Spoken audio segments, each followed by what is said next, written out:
How to fix Instagram story views. Hello guys, in this video I'm gonna show you how to fix Instagram story views problem. Or what you have to do to fix this problem is very easy. Just open the settings on your phone and then go to the wireless. Now enable the airplane mode and disable it again.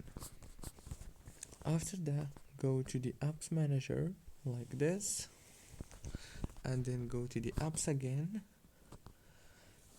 And now here on this page you will find all the apps that you have on your phone. All what you have to do is just scroll down until you find Instagram and click on it. Now click on force stop.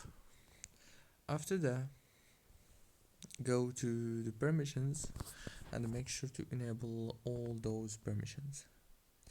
And now click on data usage and make sure that all those network access are enabled. And that's it guys. Congratulations, and don't forget to like and subscribe.